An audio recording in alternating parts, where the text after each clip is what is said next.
Assalamualaikum warahmatullahi wabarakatuh. Halo teman-teman semua, welcome back my YouTube channel. Kembali lagi dengan saya Septia Angelina Putri dengan NIM 20129207, mahasiswi dari Program Studi Pendidikan Guru Sekolah Dasar Fakultas Ilmu Pendidikan Universitas Negeri Padang. Baiklah, video ini dibuat untuk memenuhi salah satu tugas dari mata kuliah pengantar kewirausahaan dengan dosen pengampu Bapak Dr. Hanif Al-Qadri, SPD, MPD. Baiklah, saya sekarang akan menjelaskan tentang social entrepreneur atau wirausaha sosial. Dalam KBBI, arti sosial itu berkenaan secara langsung dengan masyarakat. Jadi, wirausaha sosial bisa dimaknai sebagai wirausaha yang memang dimanfaatkan atau diperuntukkan untuk kepentingan masyarakat. Istilah social entrepreneur atau wirausaha sosial adalah istilah yang diperkenalkan oleh seorang wirausahawan dunia yang bernama Bill Drayton pada tahun 1972. Beliau merupakan pendiri Asoka Foundation karena memang bergerak di bidang sosial. Asoka Foundation ini merupakan salah satu yayasan terbesar yang saat itu bertugas mendukung perkembangan wirausaha sosial yang ada di dunia.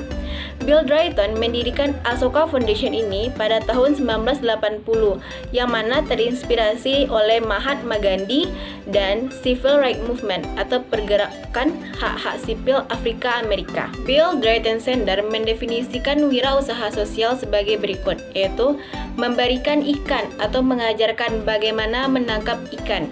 Jadi, tingkat sosial di situ diartikan untuk mengajarkan dan mendidik, bukan memberikan, dan mereka tidak akan pernah berhenti sampai benar-benar berubah. Yang mana maksudnya, kemampuan masyarakat itu berubah menjadi sebuah industri menangkap ikan, bukan menghasilkan atau memberikan daging ikan. Dari Bill Drayton ini, kita bisa belajar bahwa wirausaha sosial itu berperan menyelesaikan permasalahan di tengah-tengah masyarakat. Bukan hanya dengan sosial charity saja, tetapi jauh daripada itu. Wirausaha sosial melakukan perubahan demi perubahan, kemampuan demi kemampuan, paradigma demi paradigma yang besar pada tatanan yang ada untuk menyelesaikan masalah-masalah di tengah masyarakat.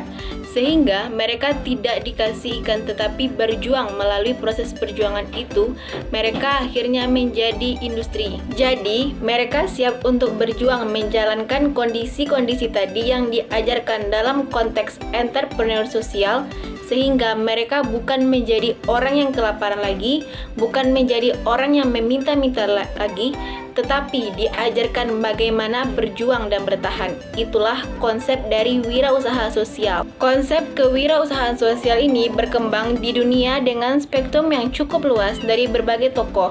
Misalnya Profesor Klaus Schwab yang merupakan komisaris World Economic Forum yang mendirikan Schwab Foundation for Social Entrepreneurship di tahun 1998. Dan kemudian berkembang pula Muhammad Yunus dalam Kremen Bank di tahun 1974. Selama satu dekade terakhir, kewirausahaan sosial tumbuh pesat karena didorong oleh gerakan dari orang-orang yang memiliki jiwa sosial yang tinggi, inovatif, pragmatis, visioner, dan memiliki jaringan yang sangat kuat.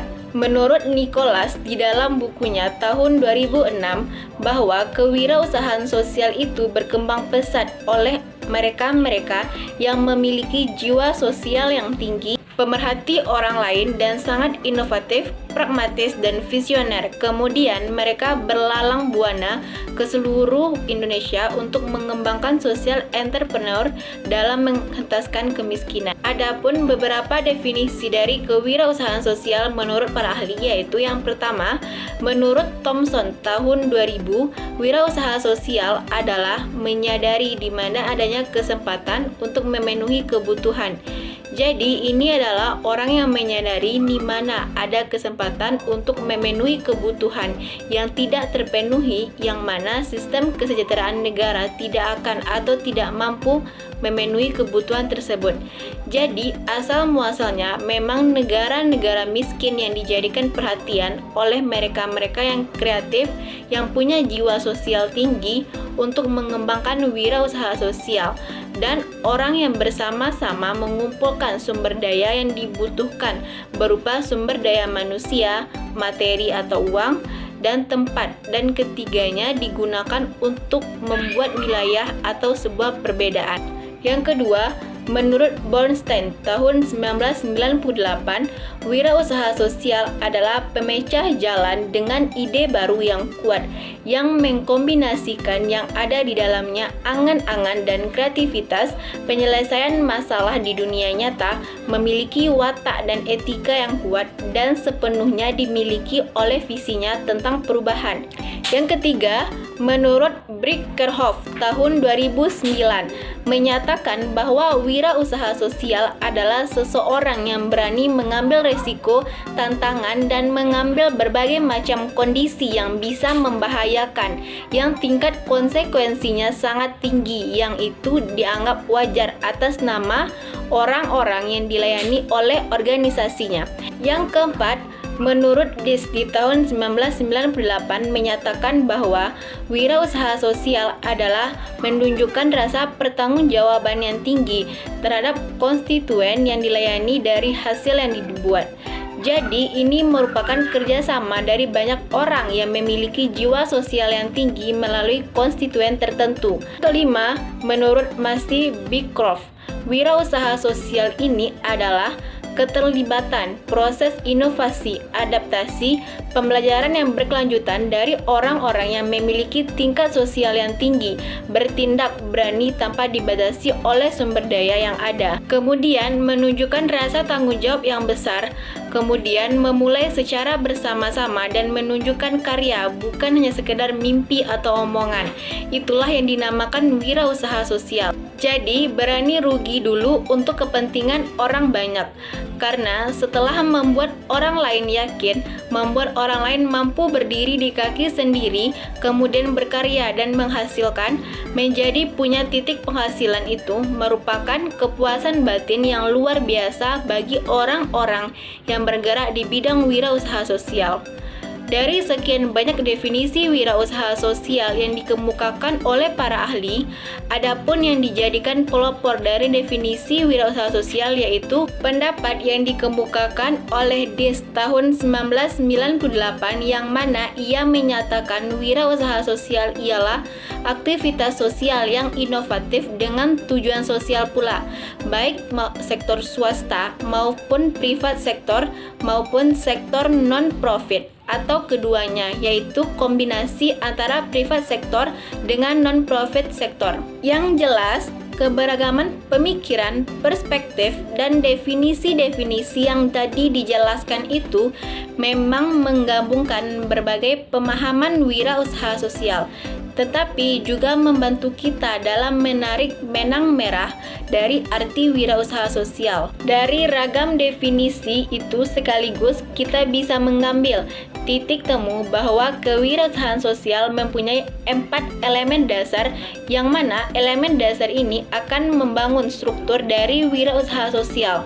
Di antaranya, yang pertama, social value atau nilai sosial, yaitu lebih menekankan bahwa kewirausahaan sosial memiliki peran, memiliki fungsi yang kuat dalam menciptakan kebermanfaatan dalam konteks sosial. Nilai sosial ini juga merujuk pada permasalahan sosial yang diselesaikan, misalnya masalah-masalah sosial terkait dengan ekonomi, lingkungan, kesehatan, dan pendidikan yang ada di seluruh dunia. Yang kedua, civil society. Kewirausahaan sosial membutuhkan peran masyarakat sipil, masyarakat setempat, dan masyarakat umum secara luas dalam rangka mengoptimalkan seluruh modal sosial yang ada. Jadi, harus ada kerjasama dari keseluruhan masyarakat dengan satu persepsi yang sama, sehingga satu persepsi itu membuat ia menjadi satu kekuatan besar untuk membuka dan memulainya. Yang ketiga, innovation. Dasar dari wirausaha adalah inovasi. Inovasi tidak bisa dipisahkan dari kewirausahaan sosial, di mana inovasi ini dapat berupa inovasi pada model bisnis, inovasi pada proses produksi, inovasi pada proses pemasaran, dan pada upaya penyelesaian masalah yang terjadi pada inovasi sumber daya manusia dan pemikiran, serta paradigma dari para pelaku. Yang keempat, economic activity. Kewirausahaan sosial harusnya mampu membangun keseimbangan antara aktivitas sosial dan aktivitas bisnis. Jadi, tetap harus ada konsep menguntungkan, tidak hanya murni sosial. Baik, itulah penjelasan materi dari saya tentang kewirausahaan sosial. Salah dan janggal mohon dimaafkan. See you next time. Bye-bye. Wassalamualaikum warahmatullahi wabarakatuh.